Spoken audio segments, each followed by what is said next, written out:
தனுஷுடைய 50வது திரைப்படம் ராயன். அவரே வந்து இயக்கி அவரே நடிச்சுக்கிட்டு இருக்கிறாரு. அந்த படத்தோட சிங்கிள் ரிலீஸ் ஆச்சு. செல்வராகவன் வேற ஒரு போஸ்ட் போட்டிருந்தாரு. இந்த மாதிரியான ஒரு சாங்கை நான் கேட்கவே இல்லை, ரொம்ப நல்லா இருக்கு கேட்கறதுக்கு அப்படின்னு சொல்லிட்டு அண்ணனே வந்து புகழ்ந்திருக்கிறாரு. அவர் தானே வேணும், ஒரு வழி கிடையாது. இல்லை, ஒரு திரைப்படத்துல ஒரு கெஸ்ட் ரோல் பண்றாங்க அப்படின்னா அவர்களாக வெளியில சொல்லாத வரைக்கும் வெளியில வருகிற எல்லா தகவலும் அது ஊகங்கள் அடிப்படை வர விஷயம்தான். அப்புறம் அது வந்து அந்த காட்சி இருக்கலாம், இல்லாமலையும் போகலாம். மக்கள் தான் தீர்மானிக்கணும். பார்க்குற ரசிகன் இந்த படம் நல்லா இருக்கு, கொடுக்குற காசுக்கு ஓகே, ஹாப்பி அப்படின்னு அவன் போனான்னா அவங்களுக்கு அது ஓகே. பிடிக்கலன்னா அவனே முடிவு பண்றான். நாம என்ன விமர்சனம் பண்றது? நீங்க மொபைல் வச்சிருக்கிற எல்லாரும் வந்து பத்திரிகையாளர் தான். உள்ள போய் உட்காந்தவொடனே ஃபர்ஸ்ட் வச்சாங்க அந்த படம் தெரியலடா அப்படின்னு ஒரு ட்வீட் தட்டினா அடுத்து வரமாட்டாங்க யாருமே. இது வந்து கிரீன் மேட்ல எடுத்துருக்காங்க, இது வந்து இந்த ஷூட் பண்ணிருக்காங்க, டேய் இது அப்புறம் பாரு கண்டினியூட்டியே இல்லடான்றான். ஏன்னா கண்டினியூட்டின்ற வார்த்தையே ஆடியன்ஸ் யூஸ் பண்றாங்க. அப்ப அவன் எவ்வளவு இதுக்கெல்லாம் என்ன காரணம்னா, இது விளையாட்டுல சீரியஸாவே இதுக்கெல்லாம் என்ன காரணம்னா உலக படங்கள் எல்லாம் அவன் வீட்டுக்குள்ள உட்காந்து பார்க்காது. ஆனா அந்த படத்துல இருக்கிற எல்லாரும் அவங்கவுங்க பங்களிப்பை சிறப்பா பண்ணிருக்காங்கன்னு இவங்களே பேசிக்கிறாங்க. தவிர படம் பார்க்குற ஆடியன்ஸ்க்குள்ள அந்த பெயின் வரணும், எனக்கு அது வரணும் இல்ல. கவின் முந்தைய படங்கள்லாம் சூப்பரா பண்ணியிருப்பாரு. ஒரு லிப்டா இருக்கட்டும், அதுக்கப்புறம் ஒரு படம் டாடா படம்லாம் பாத்தீங்கன்னா யாருமே அந்த மாதிரி ஒரு கேரக்டருக்குள்ள வரமாட்டாங்க. தயாரிப்பாளர்களை நீங்க நசுக்கிட்டு பணத்தை யாரோ கொடுக்குறாங்க. இப்ப இந்த 17-18 கோடி ரூபாயில 4 படம் எடுத்திருக்கு. ஒரு படமாவது உங்களுக்கு காப்பாத்தி கொடுத்துருக்கு. 3 படம் ஊத்திக்கிட்டு போனாங்க.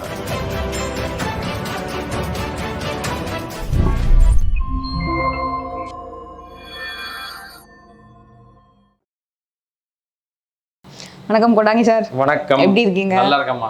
தனுஷுடைய 50வது திரைப்படம் ராயன். அவரே வந்து இயக்கி அவரே நடிச்சுக்கிட்டு இருக்கிறாரு. அந்த படத்தோட சிங்கிள் ரிலீஸ் ஆச்சு. செல்வராகவன் வேற ஒரு போஸ்ட் போட்டிருந்தாரு. இந்த மாதிரியான ஒரு சாங்கை நான் கேட்கவே இல்லை, ரொம்ப நல்லா இருக்கு கேட்கறதுக்கு அப்படின்னு சொல்லிட்டு அண்ணனே வந்து புகழ்ந்திருக்கிறாரு. அவர் தானே வேணும், ஒரு வழி கிடையாது. இல்லை, ஏன்னா வந்து அண்ணனை நடிக்க வச்சிருக்காரு, தன்னுடைய பையனை மானிட்டர்ல உட்கார வச்சிட்டாரு, தொழில் கத்து கொடுத்துட்டாரு அந்த படத்துல. ஓகே, இந்த படம் வந்து ராயன், கண்டிப்பா ராயன் அல்லனா ராயப்பன்னு பேர் வைப்பாங்கன்னு முதல்ல ஊடகங்கள்ல பேசினவன் நான். ஏன்னா நண்பர்கள் அங்க போய் நடிச்சிருக்காங்க, நிறைய அங்க விஷயங்கள் இருந்துச்சு. இது என்ன விஷயம் அப்படின்னா, அவருக்கு ஏற்கனவே வட சென்னையில ஒரு பேட் எக்ஸ்பீரியன்ஸ்.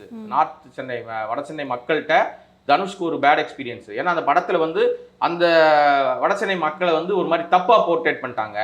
அவரெல்லாம் தவறானவர்கள், குற்றச்செயலில் ஈடுபட்டவங்க, இந்த மாதிரி ஆட்கள் இவங்க அப்படின்ற மாதிரி அந்த படம் சொல்லியிருக்கு. ஸோ இது எப்படி நீங்க எடுக்கலாம், எங்களை எப்படி நீங்க குறை சொல்லலாம்? ஆனா ஆக்சுவலா நீங்க பாத்தீங்கன்னா இன்னைக்கு இருக்கிற ஐடி செக்டார் இருக்குல்ல, இப்போ நான் சொல்றது வந்து யதார்த்தமான உண்மைங்க. நீங்க எல்லா இடத்துலையும் செக் பண்ணி பார்த்தாலும் தெரியும். சென்னை, திருவள்ளூர், காஞ்சிபுரம், செங்கல்பட்டு இந்த ஏரியாவில் இருக்கிற மக்கள் இருக்காங்க இல்லையா, இந்த மக்களை ஐடி செக்டார்ல போயிட்டு வேலைக்கு போகும்போது அவன் முதல்ல அவனுடைய அந்த பயோடேட்டா பார்த்தோன்னே நீ எந்த ஏரியாக்காரன்னு பார்க்கும்போது சில குறிப்பிட்ட இடங்கள்ல இருந்து இவங்க வராங்கன்னா அவங்களுக்கு வேலை தர்றது இல்லை. ஏன்னா இவர்கள் மீதெல்லாம் ஒரு குற்ற நடவடிக்கை இருக்கும்னு அவங்களா வந்து முடிவு பண்ணிட்டாங்க. ஓகே, அப்ப அது மாதிரி ஏற்கனவே ஒரு பிரச்சனை ஓடிக்கிட்டு இருக்கும்போது நீங்க ஒரு வட சென்னைன்னு ஒரு படம் எடுக்கிறீங்க, அதுல முழுக்க அவன் தப்பானவன், அவன் கடத்தல் பண்றவன், அவன் இந்த மாதிரி தொழில் பண்றவன் தப்பானவர்கள், அந்த பெண்கள் எல்லாம் தப்பானவங்க, அவங்க எல்லாத்துக்கும் எல்லா விஷயத்தையும் ஒத்து வருவாங்கன்ற மாதிரி ஒரு விஷயத்த கொண்டு போனீங்கன்னா அந்த மக்களை எப்படி பார்ப்பாங்க? நீங்க ஒரு திரைப்படம்ன்றது நீங்க காண்பிக்கிற விதம் வந்து அதன் மூலமாக ஒரு நன்மை வரணும், இல்லைன்னா அவங்க ஹாப்பியா போகணும். இது பொழுதுபோக்கு துறை தானே. இல்ல ஒரு பெயின் சொல்லுங்க, ஆனா நீங்க அதை சொல்றதுனால ஒரு பாதிப்பு வருது சமூகத்துக்கு அப்படின்னு சொன்னா அது எப்படி எடுத்துக்க முடியும்? இப்ப ஜெய்பீம்னு ஒரு படம் எடுத்தாங்க, ஜெய்பீம் மூலமாக ஒரு பெரிய தீர்வு கிடைச்சது, ஒரு பெரிய பெயின் அது சொன்னுச்சு. அதன் மூலமா இன்னைக்கு ஒரு ஜியோ கவர்மெண்ட்லேயே போடுறாங்க. மிக மிக அவசரம்னு ஒரு படம் வந்தது. அது வந்த பிறகு பாத்தீங்கன்னா அந்த பெண் போலீஸாருக்கு ஒரு தீர்வு கிடைக்குது. மொபைல் டாய்லெட் எல்லா ஊர்களுக்கும் அந்த பந்தோபஸ்துக்கு போறவங்களுக்குலாம் போகுது. நான் வந்து அரசியல் செய்தியாளராக இருந்தவன். முன்னாடிலாம் பார்த்தீங்கன்னா அப்போ ஜெயலலிதா அவருடைய காலத்துலலாம் 91 அவங்க ஆட்சிக்கு வந்த முதல்ல வந்தப்பெல்லாம் அவங்க வீட்டிலேருந்து என்ன கிளம்புறாங்கன்னு தெரியாது, ஆனால் எல்லா ரோடையும் பிளாக் பண்ணுவாங்க. நான் வந்து எனக்கு அப்போ வீடு குரோம்பேட், பல்லாவரத்துலேருந்து நான் கிளம்பி வரணும் குரோம்பேட்லேருந்துனா, அப்போ அந்த கத்திப்பாரா பிரிட்ஜ்லாம் கிடையாது, இங்கேயே ஸ்டாப் பண்ணுவாங்க, ஏர்போர்ட்டுக்கு முன்னாடியே நிறுத்திடுவான், எல்லா பக்கமும் ரோடெல்லாம் பிளாக் பண்ணுவாங்க. ஏன்டா நிற்கிறோன்னு யாருக்குமே தெரியாது. பல மணி நேரத்துக்கு பிறகு தான் ரோடெல்லாம் வந்து ஓப்பன் பண்ணி விடுவாங்க. கேட்டால் அந்த அம்மா ஏர்போர்ட்டுக்கு வந்தாங்க, அதனால நாங்கள் நிறுத்திட்டு வருவாங்க. ஏன்டா அவங்க போறதுக்கும் நாங்க போறதுக்கும் என்னடா சம்மந்தம் இருக்கு அப்படின்னா, இல்ல அவங்க வந்து Z+ல இருந்தாங்க, ஸோ பாதுகாப்புக்காக நிப்பாட்டுறோம் அப்படின்னு நிறைய இடர்பாடுகளை அப்ப மக்கள் வந்து இது பண்ணாங்க. ஸோ மீடியாக்களுக்கு அப்ப பயங்கர நெருக்கடி இருந்துச்சு. இப்ப இருக்கிற மீடியாவெல்லாம் மறந்துருங்க. நான் சொல்ற காலகட்டங்கள்ல வேற. நான் எத்தனையோ வருஷம் 20 வருஷத்துக்கு முன்னாடி சொல்றேன், 30 வருஷத்துக்கு முன்னாடி அந்த டைம்லயே அவ்வளவு நெருக்கடிகள்லாம் பார்த்துருக்காங்க. ஸோ அது மாதிரி நீங்க வந்து என்ன போயிட்டு இருக்கோம், நம்ம எங்க இருக்கோம்னு புரிஞ்சுக்கிட்டாங்கன்னா அடுத்த கட்டத்தை நோக்கி நகரலாம். அது புரியறதுக்கே கொஞ்சம் டைம் எடுக்குது இல்ல. நம்ம கன்வே பண்ற விஷயம் மீடியாவே நிறைய இன்ஃப்ளூயன்ஸ் பண்றாங்க அப்படின்னு எடுத்துக்கலாம்ல. கண்டிப்பா கண்டிப்பா கண்டிப்பா. அதுக்கப்புறம் இப்போ கோட் திரைப்படத்துல வந்துட்டு விஜயோட சேர்ந்து எஸ்கே அவர்களும் ஒரு சின்ன கேமியோ பண்ணியிருக்கிறாரு அப்படின்னு சொல்றாங்க, உண்மையா? எனக்கு அது தெரியலங்க, ஆனா எல்லாரும் சொல்லிட்டு இருக்காங்க. இன்னொரு விஷயம் என்னன்னா, ஒரு திரைப்படத்துல ஒரு கெஸ்ட் ரோல் பண்றாங்க அப்படின்னா அவர்களாக வெளியில சொல்லாத வரைக்கும் வெளியில வருகிற எல்லா தகவலும் அது ஊகங்கள் அடிப்பட வர விஷயம்தான். அப்புறம் அது வந்து அந்த காட்சி இருக்கலாம், இல்லாமலையும் போகலாம். இது இயல்புலேயே நடக்கிற விஷயம்தான். சமீபத்தில் கவின் ஒரு பேட்டியில் சொல்லியிருப்பாரு. இந்த ஸ்டார் படத்தினுடைய ஒரு பத்திரிகையாளர் சந்திப்பில் கவின் வந்து சொல்லும்போது சொன்னார், நான் முதல்ல ஒரு படத்தில் நடித்தேன், எனக்கு ஒரு பாட்டு எடுத்தாங்க, எனக்கு ஒரு ஜோடி இருந்துச்சு, ஒரு பாட்டு டூயிட்லாம் எடுத்தாங்க, இப்போ நான் பயங்கரமாக கலராக சட்டை போட்டுலாம் டான்ஸ்லாம் ஆடினேன், எல்லாம் பண்ணேன், ரொம்ப ஆர்வமாக எல்லாருக்கையும் சொன்னேன், எனக்கு ஒரு பாட்டு எடுத்துட்டாங்கன்னு பயங்கரமாக கொண்டாடினேன். கடைசியில் படம் வரும்போது பார்த்தா அந்த பாட்டே இல்லைங்க, தூக்கிட்டாங்க அப்படின்னாங்க. அதனால எஸ்கே இருக்க மாட்டாருன்னு நான் சொல்ல வரலங்க, அப்படி என்னை அந்த கேள்வி கேட்காதீங்க. இது எல்லாம் ஊகங்களின் அடிப்படை வர விஷயம். ஆனால் எஸ்கேவை ஏன் இவர் தேர்ந்தெடுத்தாருன்னு ஒன்று இருக்குல்ல. இப்போ கொஞ்ச நாளைக்கு முன்னாடி எஸ்கேவை பற்றி என்ன பேசிக்கிட்டு இருந்தாங்க எல்லாரும், ஒரு கூட்டம் வந்து கிளம்பிச்சு பயங்கரமா, இனிமே எஸ்கேவே கிடையாது, காலி, எஸ்கேவோட வாழ்க்கையே முடிஞ்சிச்சுனாங்க. அவன் வளர்ச்சின்றது வந்து முடிந்து விட்டதா வளருகிறதா அப்படின்றத அவரவர் பார்வைக்கே விட்டுறேன் நான். ஏன்னா தனிப்பட்ட தாக்குதல் எல்லா இடங்களையும் தவறான ஒரு விஷயத்தை கொண்டு வந்து நிப்பாட்டாங்க. இன்னைக்கு திறமையின் அடிப்படையில் தான் எல்லாருக்கும் மதிப்பு மரியாதையும் இந்த இடத்துல வருது. அதனால அவர்களுக்கான விஷயத்தை மக்கள் தான் தீர்மானிக்கணும். பார்க்குற ரசிகன் இந்த படம் நல்லா இருக்கு, கொடுக்குற காசுக்கு ஓகே, ஹாப்பி அப்படின்னு அவன் போனான்னா அவங்களுக்கு அது ஓகே. பிடிக்கலன்னா அவனே முடிவு பண்ணுறான். ஃபர்ஸ்ட் படம் நாம என்னங்க விமர்சனம் பண்ணுறது? நீங்கள் மொபைல் வச்சிருக்கிற எல்லாரும் வந்து பத்திரிகையாளர் தான், உள்ளே போய் உட்காந்தவொடனே ஃபர்ஸ்ட் படம் வச்சாங்க அந்த படம் சரியில்லடா அப்படின்னு ஒரு ட்வீட் தட்டினான்னா அடுத்து வரமாட்டாங்க யாருமே, மெசேஜ் போட்டுருவோம், வந்துடாத அந்த ஒரு படத்துல இதற்கு தானே ஆசைப்பட்ட பாலகுமார் ஒரு கை மட்டும் வரும்ல, வந்துடா போயிடு, அதே தான் இன்னைக்கு உள்ள நிலைமை. அதனால ரொம்ப தெளிவா இருக்காங்க ஆடியன்ஸை ஏமாத்தவே முடியாது. முன்னாடிலாம் ஏமாத்துவாங்க, இப்போ அப்படிலாம் ஏமாத்தவே முடியாது. அவன் துளி பண்ண இது வந்து கிரீன் மேட்ல எடுத்துருக்காங்க, இது வந்து இந்த ஷூட் பண்ணியிருக்காங்க, டேய் இது பூரா பாடுறா கண்டினியூட்டியே இல்லடான்றான். ஏன்னா கண்டினியூட்டின்ற வார்த்தையே ஆடியன்ஸ் யூஸ் பண்றாங்க. அப்போ அவன் இதுக்கெல்லாம் என்ன காரணம்னா, இது விளையாட்டு இல்லை, சீரியஸாவே இதுக்கெல்லாம் என்ன காரணம்னா உலக படங்கள் எல்லாம் அவன் வீட்டுக்குள்ள உட்காந்து பார்க்க ஆரம்பிச்சிட்டான். இந்த வைரஸ் காலகட்டம் வந்தப்ப முழுக்க ஓடிடி தளம்னு ஒரு விஷயம் வந்துச்சா, அவன் வந்து பாத்தீங்கன்னா உங்களுக்கு உலகத்துல இருக்கிற எல்லா படங்களையும் பார்க்க ஆரம்பிச்சோன்னே, ஏன்டா இப்படிலாம் படம் எடுத்து மிரட்டுறானுங்க, நம்ம ஊர்ல சும்மா ஏமாத்துறானே, பூரா ஏமாத்துறானுங்கடா அப்படின்ற மாதிரி மனநிலைக்கு வந்துட்டாங்க. நீங்க அந்த மாதிரி இங்க படத்தை எதிர்பார்த்து போறானா, அப்ப அந்த மாதிரி படம் இல்லைன்னு இந்த படம் வந்து வேஸ்ட்னு முடிவு பண்ணிடுறான். அதுக்கு என்ன பொருட்செலவு, இதுக்கு என்ன இதெல்லாம் கவனிக்கிறது இல்லாம அதெல்லாம் யோசிக்க மாட்டான். அவங்க பக்கமா பேசுறானே, பயங்கரமா சண்டை போறானே, யதார்த்தமா இருக்க, ஒரிஜினலா இருக்க, அப்படியே நம்ம கண்ணு முன்னாடி கொண்டு வந்து நிப்பாட்டுறாங்களே அப்படின்ற விஷயங்கள் இருக்குல்ல, அதை நம்மகிட்டயும் எதிர்பார்க்குறாங்க. அது நடக்கலைன்னு அவங்க ஏமாந்துடுறாங்க. எனக்கு வந்து இந்த இடத்துல இந்த கேள்வி கேட்டே ஆகணும். ஏன்னா எப்பவுமே பேய் படங்கள் அப்படின்னு வரும்போது வந்துட்டு ஒரு பயங்கர ஒரு ஆடியன்ஸ் எப்பவுமே இருப்பாங்க. அது வந்து பிடிக்குதோ இல்லையோ, பட் அதை ஃபீல் பண்ணணுங்கிறதுக்காகவே அந்த படத்தை பார்க்கணும். இங்கே வந்துட்டு உண்மையாக சொன்னா பேயை தயவு செஞ்சு யாராவது காப்பாத்துங்களேன் அப்படிங்கிற மாதிரி தான். இல்லை சீரியஸாக நீங்கள் வந்து நல்லா கவனிச்சு பார்த்தீங்க, நல்ல கேள்வி. என்னன்னா குழந்தைகள் இருக்காங்களே, நம்ம சின்ன பசங்க, இந்த பசங்க இந்த மொபைல்ல விளையாடுற கேம்ல இருக்கிற முகங்கள், அதுல இருக்கிற அந்த பிசாசு விஷயங்கள்லாம் இருக்குல்ல, ஒரு மாதிரி ஒரு அக்லியா இருக்கிற பயமுறுத்துற மாதிரி விஷயங்கள், இதெல்லாம் பார்த்து அந்த குழந்தைகள் வந்து ரொம்ப ஒரு மாதிரி நிஜமாவே பேய் வந்தாலோ வா விளையாடுறியா வா அப்படின்னு கூப்பிடுற மாதிரி ஆயிடுச்சுங்க. பட் பெரியவங்களே இப்போ பயப்படுற மாதிரி. எனக்கு நல்ல ஞாபகம் இருக்கு, ஈவில் டெத்னு ஒரு படம், ரொம்ப சின்ன வயசுல சொல்றேன் நான். இந்த மாதிரி வந்து படம் பார்த்துட்டே இருக்கும்போது பின்னாடி வந்து யாராவது தொட்டா கூட அலறி இருந்தவெல்லாம் உண்டு. ஃபேன் திடீர்னு கரண்ட் ஆஃப் ஆகி இல்லைன்னா ஃபேன் யாரோ போட்டு அந்த ஃபேன் சுத்த ஆரம்பிச்சோன்னு அலறின காலம்லாம் உண்டு. ஆனால் இன்னைக்கு அதெல்லாம் மாறிடுச்சு இல்லை. முன்னாடி வெளியிலேயே போக மாட்டாங்க, இருட்டிடுச்சுன்னா 7 மணி 8 மணி ஆயிடுச்சுன்னா வீட்டில் வெளியில் போக மாட்டாங்க. இப்போ அப்படி இல்லையா, நம்ம ஆட்கள்லாம் 12 1 மணி ஆனாலும் ஜாலியாக பேசிட்டு போயிட்டு இருக்காங்கல்ல. அதனால அது எல்லாம் அந்த அளவுக்கு நம்மகிட்ட படங்கள் இருக்கானா, ஸ்டஃப் இல்லை. நீங்கள் சொல்றதெல்லாம் உண்மைதான். டேய் அவங்ககிட்ட மாட்டிட்டு பேய் முழுகிதுடா, டே காப்பாத்துறா, முதல்ல அந்த பேயை காப்பாத்துங்களா. அரண்மனை பார்ட் 4 வந்துருச்சு. எல்லாம் என்ன சொன்னாங்கன்னா, ரொம்ப நாள் கழிச்சு மறுபடியும் சுந்தர்சியோட மூவி பார்க்குறோம் அப்படிங்கிற மாதிரி. பட் ஒரு ஆடியன்ஸாக என்ன கேட்டாங்க அப்படின்னா, நானுமே படம் பார்த்தேன். பட் ஆனால் ஏன்டா பேயை யாராவது காப்பாத்தீங்களா தயவு செஞ்சு, ஏன் இப்படி கொள்ள. ஆக்சுவலாக எனக்கு அதில் ஒரு விஷயம் பிடிச்ச விஷயம் என்னன்னா, அவர் முந்தைய படங்கள் இருக்குல்ல, அரண்மனையும் விட்டுருங்க, அது நல்ல நல்ல பேர் வாங்கின படம். அப்புறம் 1, 2, 3ன்னு வந்ததுல, 1, 2, 3க்கு இந்த 4 எவ்வளோ பரவாயில்ல. ஏன் காரணம்னா ரொம்ப நாளா இந்த மாதிரி ஒரு பெரிய பிரம்மாண்டமான படம் வரல. ஒரு பெரிய செலவுல ஒரு சண்டை காட்சி கூட அப்படி பயங்கரமா வச்சு. ஆனா லாஜிக் வந்து சுந்தர் சி படத்துல கேட்கவே கூடாதுங்க. லாஜிக்னா என்னது, எங்க விக்குது, எத்தனை கிலோன்னு கேட்பாரு, அது கேட்கவே கூடாது நீங்க. ஸோ அதனால அது கிடையாது. ஆனால் ஆடியன்ஸை கவர்ற விஷயம் இருக்குல்ல, உட்கார வைக்கிற இடம், அதுல வந்து அவர் வந்து ரொம்ப ஸ்கோர் பண்ணிட்டாரு. எனக்கு ரொம்ப நான் யோசித்தேன், சுந்தர் சி படத்துல சிரிக்க வேண்டிய சில விஷயங்கள் இதுல இல்லையே, என்ன காணோம் அப்படின்னு நம்ம தேடிட்டே இருக்கும்போது தான் படம்லாம் முடிஞ்ச பிறகு டைட்டில் காடும் போது சுந்தர் சியோட சிக்னேச்சர் வந்துருச்சு. ஏன்னா தமன்னாவை இப்படி காட்ட மாட்டாரு அப்படின்னு ஒரு நமக்கு டவுட் இருந்தது. அவர் கரெக்டா தமன்னாவை கரெக்டா காட்டிட்டாரா. ஸோ அதனால வந்து இது வந்து முழுக்க முழுக்க முந்தைய படங்களை விட சுந்தர் சி கொஞ்சம் மேம்பட்டு இருக்காரு. அவர் காசு யாரும் நல்லா ஃபீட் பண்ணியிருக்காங்க, செலவு கிரௌட அள்ளி தெளிச்சிட்டாரு, கூட்டத்தை காட்டிட்டாரு, லாஜிக்கை மறக்க வச்சுட்டாரு. ஏன்னா அங்கே என்ன சொன்னாங்கன்னா, அரண்மனை 4 வந்து கிட்டத்தட்ட 50 கோடி ரூபா கலெக்ஷன் பண்ணிருச்சு அப்படின்னு சொல்லியிருக்காங்க. அதை வந்து லால் சலாம் படத்தோட கம்பேர் பண்ணி சொல்றாங்க. என்னன்னா லால் சலாமே வந்து 30 கோடி தான் கலெக்ஷன் பண்ணிச்சு, ஆனா அரண்மனை 4 வந்து 50 கோடி ரூபா கலெக்ஷன் பண்ணிருக்கேன். இந்த கம்பேரிசன் எங்க இருந்து வந்தது? இப்படி அந்த அறிவாளி நான் பார்த்தே ஆகணுமே, இந்த கம்பேரிசன் கொண்டு வந்த அறிவாளி. அதான் சொன்னேன், இதுக்காக தான் நம்ம அந்த கமெண்ட் செக்ஷனுக்குள்ள தேட வேண்டியதா இருக்கு சில விஷயங்கள். ரொம்ப அதாவது அதான் அவங்க எல்லாம் மிக பெரிய லெஜெண்ட். அவங்கெல்லாம் அந்த நீங்கள் இந்த கம்பேரிசன் பண்ணுற ஆட்கள்லாம் பெரிய லெஜெண்டுங்க. அவங்களெல்லாம் இந்த தமிழ் சினிமா எங்கே தேடி எடுக்கணும், அவங்களுக்கு ஒரு பெரிய விருதையே கொடுக்கலாம். ஏன்னா அந்த படம் ஏதோ ஒன்று சொல்லுச்சு, இந்த படம் ஏதோ ஒன்று சொல்லுது, இது ரெண்டுக்கும் சம்மந்தமே கிடையாது. சீரியஸாகவே முந்தைய படங்களுக்கு அரண்மனை வந்து 4 வந்து பரவாயில்ல, அவங்களுக்கு போட்ட காசு நிச்சயமாக அவங்க எடுத்திருப்பாரு இந்த நேரம். டெஃபினட்டாக அவங்க அவங்களுக்கான அந்த லாஸ் விஷயங்கள்லாம் வராது. 3 வாங்கின அடி மாதிரியோ 2 வாங்கின அடி மாதிரியோலாம் 4க்கு வாய்ப்பு இல்லை. அதனால அது வகையில் ஓகே. அதுக்கப்புறம் படங்கள் ஒன்றும் நிக்கலையே உங்களுக்கு. ஓகே. ஸோ கவினோட அந்த ஸ்டார் திரைப்படம் கண்டிப்பாக நீங்கள் பார்த்துருப்பீங்க. ட்ரெய்லர் பார்க்கும்போது வந்துட்டு கண்டிப்பாக படம் வேற ஏதோ பேச போகுது அப்படின்னு. ஆனால் உண்மையிலே படம் பார்த்த நிறைய பேர் சொன்னது வந்து ட்ரெய்லருக்கும் அதுக்கும் படத்துக்கும் அப்படி அந்த ஃபீலே வரல அப்படின்னு. அது வந்து கரெக்ட் தான் நீங்கள் சொல்கிறது. அது நீங்கள் வந்து முடிக்கிறது முன்னாடி நானே வந்துடுறேன், என்ன சொல்ல வரீங்கன்னு தெரிஞ்சிருச்சு. ஆக்சுவலாக இந்த ஸ்டார் வந்து டெஃபினட்டாக கரெக்டாக கன்வே பண்ணியிருந்தாங்கன்னா அது வந்து சூப்பர் ஸ்டாராக இருந்திருக்கும். இந்த ஸ்டார் வந்து மின்மினி பூஜா கூட இல்லை, ஒன்றும் வெளிச்சமே இல்லை அதில். அவர் வந்து முழுக்க முழுக்க இளன் இருக்கார் இல்லையா, அந்த இயக்குனர் இளன் அவங்க அப்பாவுடைய பெயினை படத்தில் கொண்டு வரேன்னு சொல்லிட்டு எவன் வீட்டு காசையும் எடுத்து மஞ்சள் குளிச்சிட்டார்.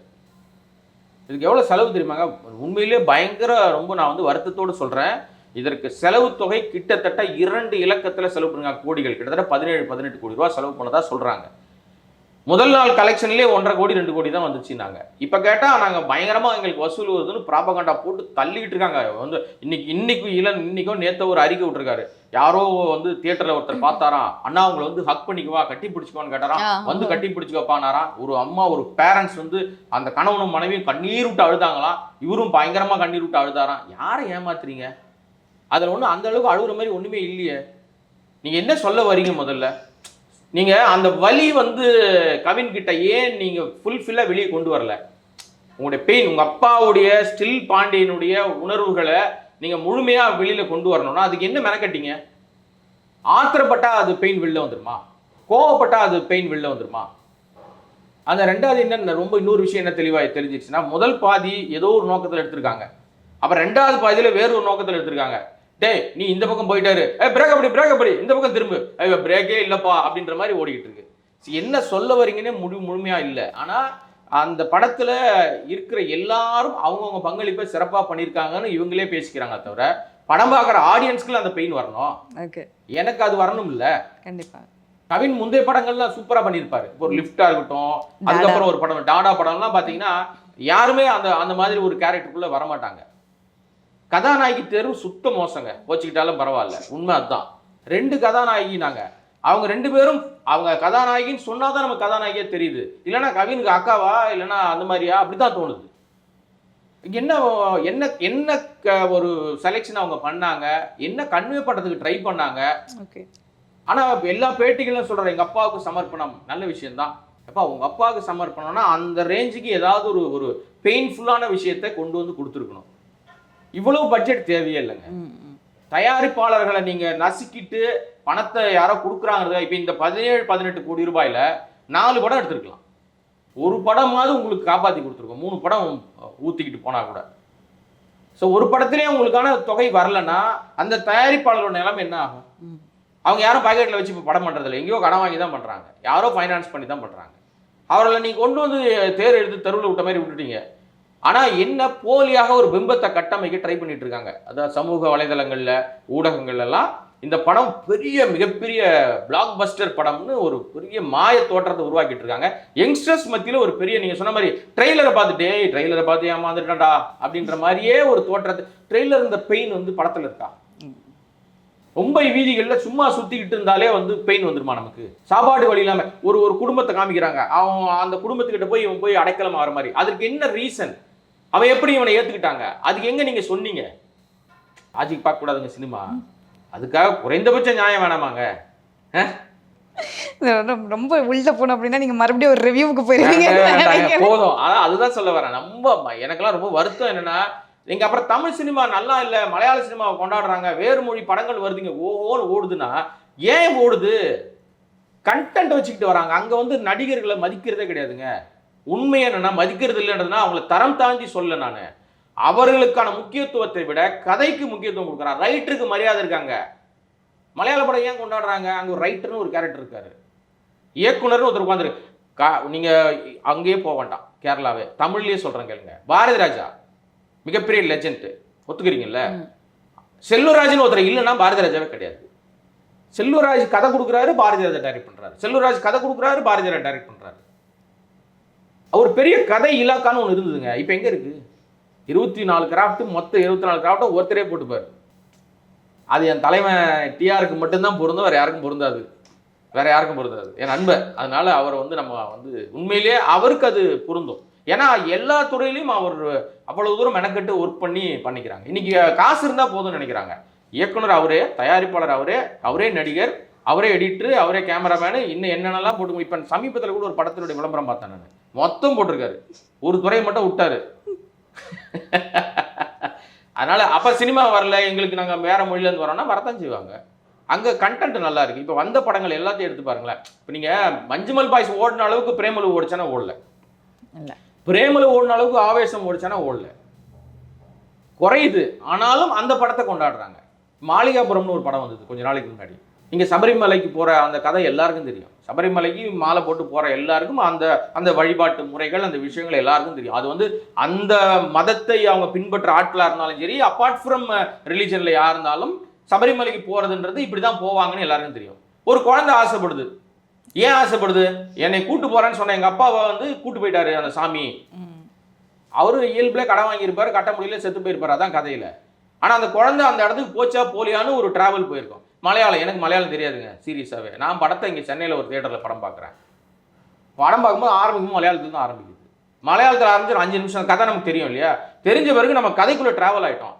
நான் அந்த கதைக்குள்ளே பயணம் பண்ணாரு. எனக்கு மலையாளம் சுத்தமாக தெரியாது, ஒரு வார்த்தை கூட புரியாது. ஆனால் எனக்கு அவங்க பேசுகிற டைலாக்லாம் புரியுது. எப்படி புரிஞ்சுது? இதாங்க அந்த மொழிக்கு நீங்கள் கலைக்கும் வந்து உங்களை கடத்தி கொண்டு போகுது இல்லை. இந்த திறமை அங்கே கிட்ட இருக்கு. ஏன் இங்கே இல்லைன்னா இல்லாமலாம் இல்லை, இருக்கு. திறமை வாய்ந்தவர்களுக்கு வாய்ப்புகள் மறுக்கப்படுது. திறமை வாய்ந்தவனை கூட்டு வந்து உட்கார வைக்கிறதுக்கு ஆள் இல்லை. நல்ல படம் எடுக்கணும்னு சொல்லி கதையோடு போகிற யாரும் தயாரிப்பாளர் முன் வர்றதில்லை. ஏன் முன் வர்றதில்லைன்னா தயாரிப்பாளர்கிட்ட இருந்த அந்த திறமையும் அந்த மரியாதையும் அந்த ஒரு ஆளுமை திறன் வந்து அப்படியே இயக்குனர்கிட்ட வந்துச்சு. தமிழ் சினிமா நாசமாக போனதுக்கு காரணம் சொல்கிறேன்.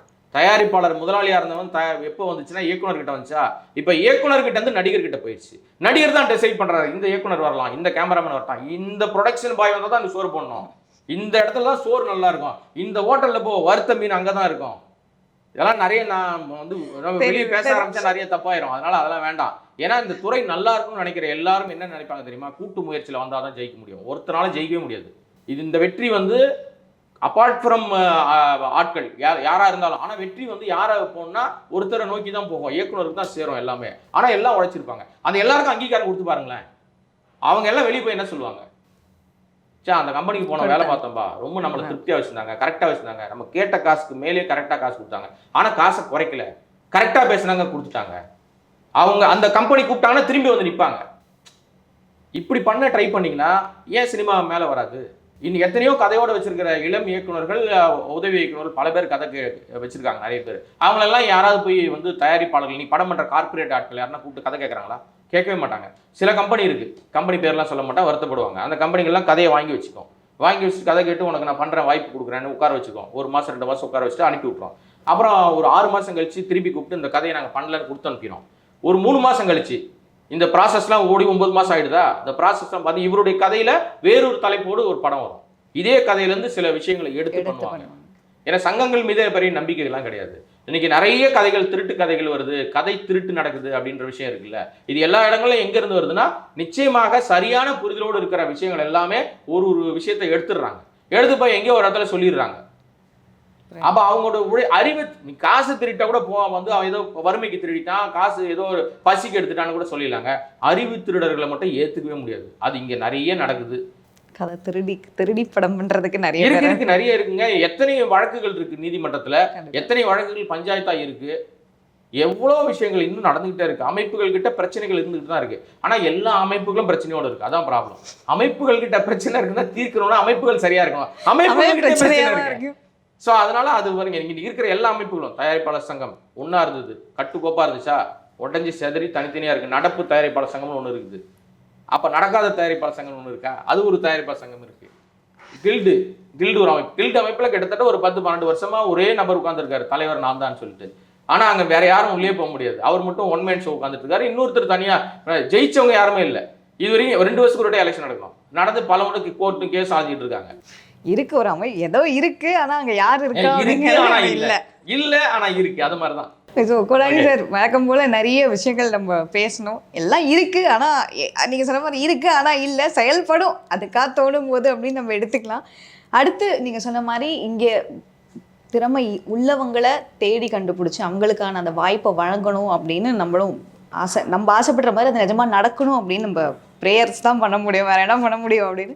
ஸோ இந்த வாரம் வந்துட்டு எங்களுக்கு நிறைய கண்டென்ட் ஷேர் பண்ணிங்க, ரொம்ப நன்றி.